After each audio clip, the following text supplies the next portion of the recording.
நான் ஆரம்பிக்காம நம்ம நண்பர் சாட்டை ஆரம்பிச்சிருந்தான்னு வச்சுங்களேன், திருட்டு திமுக திருட்டு திமுகன்னு. கரெக்டா கட்டுவிட்டா. ஆனா இப்ப ஆரம்பிக்கும் போது இனிக்குது திமுகன்றாரு. அது என்னன்ற ரகசியத்தை நீங்க சொல்லணும். கண்டிப்பா சொல்றேன், மக்களுக்காக சொல்றேன். இந்த செனங்குண்ட சிறுத்தையை சிராச்சு சிறங்கு வர வச்சுட்டாங்க, ஆறிருச்சு. இந்த கம்ப்யூட்டர் சாம்பிராணி கேள்விப்பட்டிருக்கீங்களா? அந்த கம்ப்யூட்டருக்கும் சாம்பிராணிக்கும் என்ன சம்பந்தம்?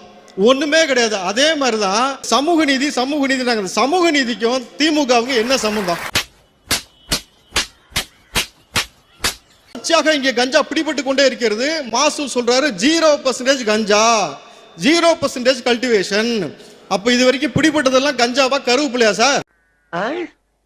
காலையில என்ன விளையாட்டு காட்டுறாங்க, எப்படி எல்லாம் சோதிக்கிறாங்க, பொழுது விடிய விட மாட்டேங்கிறாங்களே ஐயா. கஞ்சாவை ஒழிப்போம், அபினை ஒழிப்போம், ஹெரோயினை ஒழிப்போன்றது எங்கயா ஒழிச்சு வச்சிருக்கீங்கன்னா பின்னாடி ஒழிச்சு வச்சிருக்க வேண்டியது, தேவைப்படும் போது எடுத்து விற்க வேண்டியது. அவனுக்கு எப்படி தெரியும்? இப்படியே இருக்கான், பாத்துட்டியா? காசியப்பன் பாத்திர கடையில இருந்து ஒருத்தன் கப்பு வாங்கிட்டு வந்தான் சார். உலக கோப்பையில போய் நான் ஜெயிச்சிருக்கேன். சக்கர நாற்காலி கிரிக்கெட்டிற்கான இந்திய அணி கேப்டன் என கூறி வலம் வந்திருக்கிறார். கோப்பையுடன் அமைச்சர் ராஜகண்ணப்பனை சந்தித்து வாழ்த்து பெற்றிருக்கிறார் வினோத் பாபு. வினோத் பாபுவை முதலமைச்சர் மு.க. ஸ்டாலினிடம் அழைத்து சென்று வாழ்த்து பெற்றிருக்கிறார். எங்கிருந்து வந்திருக்கான்? சத்தியமா 25 வருஷத்துக்கு முன்னாடி என்னையே நான் பார்த்த மாதிரி இருக்கு.